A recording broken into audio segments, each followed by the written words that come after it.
If anything is the cornerstone of the Destiny experience, it is that hit of dopamine when you finally get that perfect loot drop at the end of an activity. I think more so than anything else in the game, loot is what makes players, well, play the game. Sure, the gameplay is rock solid, but the incentive to queue into any given activity is the available loot from that activity. Even the Witness calls us out directly during the Final Shape campaign about just this. So, with the idea that loot is a make or break component of the Destiny experience, I think it's important to talk about what exactly makes loot tick. What makes loot good compared to other loot? Is the way you acquire the loot important? Is there a reason or multiple reasons a particular weapon or armor piece gives you the full satisfaction of earning it after hunting for it? Is some loot just bad, and what makes it bad? Or even, what could make the loot boring? I think Destiny in its current state faces a lot of these questions, and the answers could give us insight into the overall state of the game. So today, let's talk all about loot and how it feeds into the reward structure of Destiny 2. Hey everyone, I'm Rizeki, and welcome to my analysis of the loot and reward structures in Destiny 2. As always, thanks for checking out the video. This is, I think, my third video in my State of Destiny 2 mini-series, so if you'd like to check out the other previous videos, there is a link to the playlist on screen now, or also in the description down below. If you end up liking this video, or if you're just enjoying the series as a whole, let me know by subscribing to the channel and leaving a like if you haven't already. So, the first thing we need to understand is how the base reward structure is designed inside Destiny 2. Being a looter-shooter, Destiny revolves around a cycle of shoot things, get loot, use loot to shoot more things, get more loot, and repeat. Every activity in Destiny will give you some kind of reward in the form of loot. The most sought after loot in Destiny is of course the weapons, but after that we have armor, cosmetics, and various forms of currency. Each activity also has dedicated pools of loot that are unique to themselves. Crucible drops specific weapons and armor, dungeons drop their own exclusive loot, and the same is true for Strikes, Gambit, each patrol zone, etc. In general, the cyclical nature of looter-shooter reward systems turns into a kind of spiral as you continue to play and approach the high-level content. At the very beginning of the game, the difficulty is low, and the tier of loot you could earn is also fairly low-powered as well. Completing an activity will grant you the loot that is usually a bit stronger than what you currently own, and swapping to the new, stronger loot will enable you to queue into higher-level activities, each one granting better loot. Eventually, you'll climb the reward difficulty spiral and earn the best of the best loot, and be able to compete in the hardest endgame content. To put all of this simply, you could either look at Destiny's reward structure as a loop, or an ascending spiral. Either way, you complete activities, earn loot, and then take that loot into more activities to complete and earn, well, more loot. Now that we have a framework for how the reward structure is set up, we could begin to take a look at how it works in practice. The first major question we need to answer is why are certain weapons and armor enough of a reward in and of themselves? Well, this one should be fairly easy to answer. Stronger gear lets you do more shooting. Maybe you need a stronger power level for certain content, maybe you need a weapon with a specific perk for a build, or maybe you need armor with specific stats to give yourself more survivability or better cooldowns. Whatever the reason, these gameplay affecting loot types are rewarding because they directly impact your gameplay experience. They change your experience while playing the shooter part of the game, and enable you to continue to climb the reward difficulty spiral. The other question we need to ask is if the loot granted is enough of a reward. We already know that for the most part, or at least while climbing the spiral, it's fine. But what happens at the end of that spiral? Eventually, all players will reach the endgame and have weapons and armor that reflect being at the endgame. The spiral structure flattens back into a simple loop at this point. Players no longer need to have a reward that gets them to the new power level. So how do we make loot still worth earning? At this point, there are really two ways to continue to feed into the reward structure and to help mitigate the diminishing returns of loot power increases. One is to provide new sources of loot that are better than what you had before. Maybe that means a new set of powerful perks are released. Maybe that means as a player you decide to min-max weapon stats and perk combinations. Or maybe you need to hunt down very specific weapons for a particular endgame build or purpose, such as for boss DPS. The other option is just to provide more loot. One key thing that I have overlooked up until this point is that the amount of loot earned per activity changes. For low to mid-level content, you earn an equivalent amount of loot. Finishing a normal difficulty strike will reward you with the chance of a vanguard weapon, some glimmer, maybe an engram, and maybe some bonus materials as well. Overall, not a ton of loot. Perfectly fine if you're just completing the content to get to the next power level. But if you complete a Grandmaster Nightfall instead, getting the same amount of loot would honestly be insulting. Of course, in reality, GMs provide a shower of loot, including Ascendant Shards, exotic armor, guaranteed Adept Vanguard weapon drops, and sometimes even more. The loot satisfies the min-maxing itch some endgame players have, but also have the dopamine hit of just getting a lot of loot is, well, enough of a reward itself. If you want a very recent example of this, just look at the absolute explosion of loot being granted from the Trials of Osiris chest now. Before episode Heresy, Trials gave pretty good endgame loot, but not a huge quantity of it.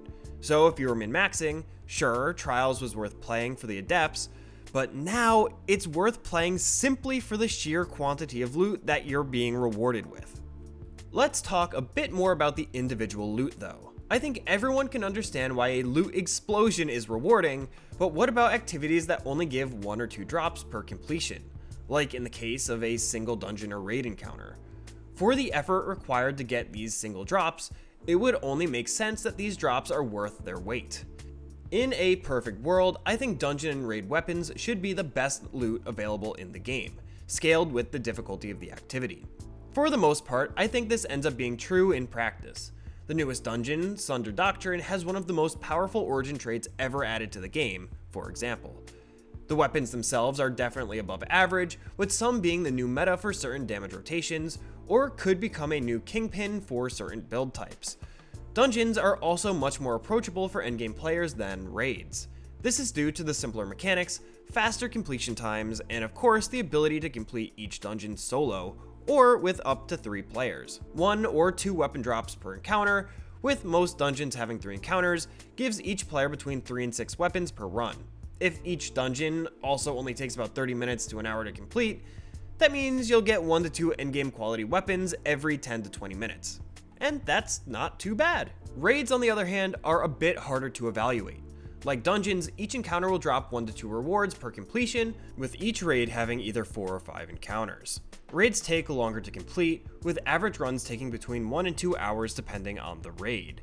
So you get somewhere between 4 to 10 loot drops per run, and that's something like 15 minutes per drop. Similar to dungeons, but the total time investment and effort level is much higher. Not only are raids more mechanically complicated than dungeons, but also raids require 6 players. Unless you're crazy. I might be one of those players. Anyway, the barrier to entry is higher and the activity takes longer, so the loot should be better than dungeons, right? Well, that's not always the case. While dungeons like Sunder Doctrine or Vesper's Host both have put at least 1, if not more, weapons into the endgame meta, the same can't always be said for raids. The newest raid, Salvation's Edge, only has a couple weapons worth including in meta loadouts, which is, counting the raid exotic Euphony, a one-time 5% drop from the final encounter. With this in mind, it's no wonder that raids tend to be played a ton in the first month or so in order for players to get that raid exotic, then are practically never played again. The loot reward just isn't really worth it.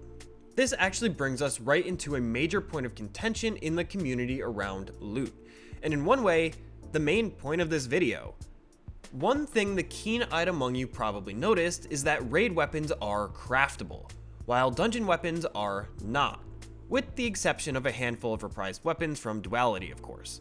At first, that may seem weird, but let's put it into the context of everything we discussed up until now. Dungeons are relatively easy to complete and have a good loot to time investment ratio. Raids, while they do have a similar loot to time investment ratio, have a much higher barrier to entry and take longer to complete in total. Let's say you want to farm one of these activities for a specific god roll. Dungeons, you could play alone or with a small team and knock out a bunch of runs back to back to back. It's easier to farm, and so the effort required to get the god roll you want is somewhat low, even if it takes you a while to actually get the roll. Raid, on the other hand, is much harder to farm. you need to convince 5 other people to run that raid back to back just so you can get the god roll you want. That's a big time investment and commitment from a lot of people for something so specific. In this context, it makes sense why raid weapons are craftable. Theoretically, you will only need to run the raid 5 times to get the pattern you want, then you can just craft your perfect weapon. From a time investment and total effort perspective, crafting here makes a lot of sense. Crafting is a bit controversial though. Crafting is a tool that allows players to guarantee their perfect loot after grinding out specific red border versions of weapons. Players also need to have the right amount of materials to actually craft the weapons, but in practice, most people just already have the resources to craft what they want, so whatever. The idea is there.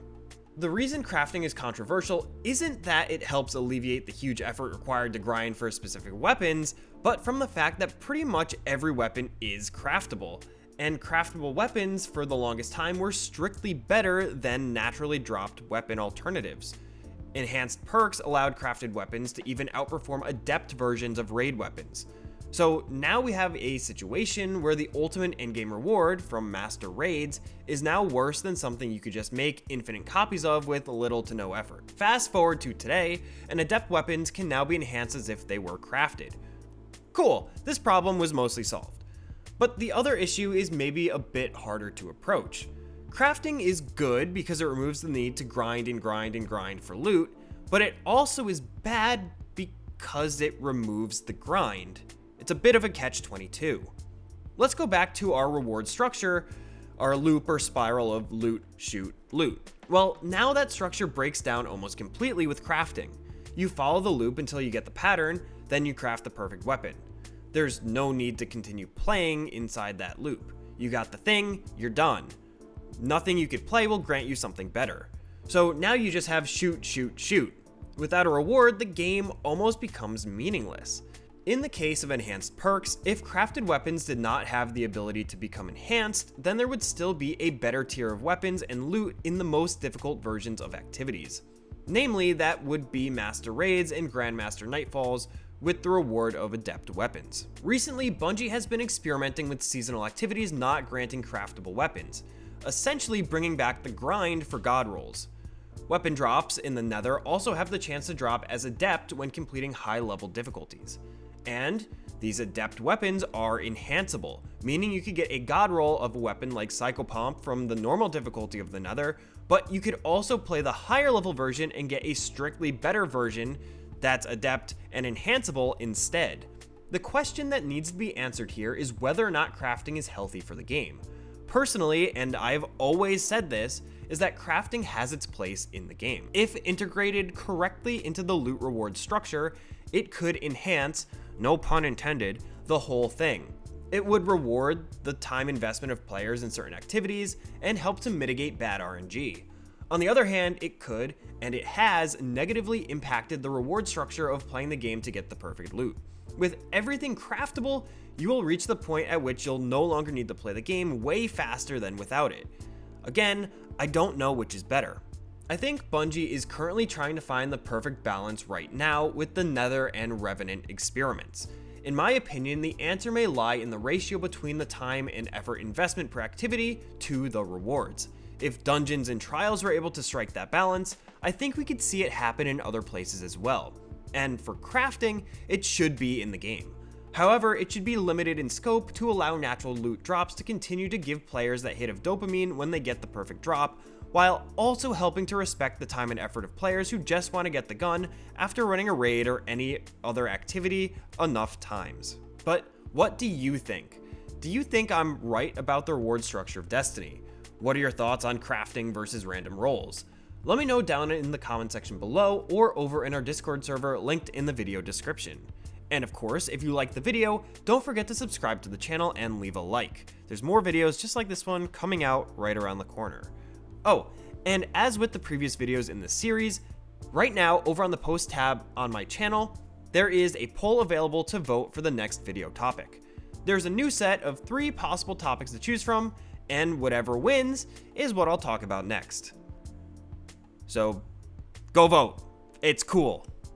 And then come and watch the next video, yeah? Okay, anyway, with all that said, I think that's all I've got for now. As always, I've been Rizeki, thanks for watching, and I'll see you next time.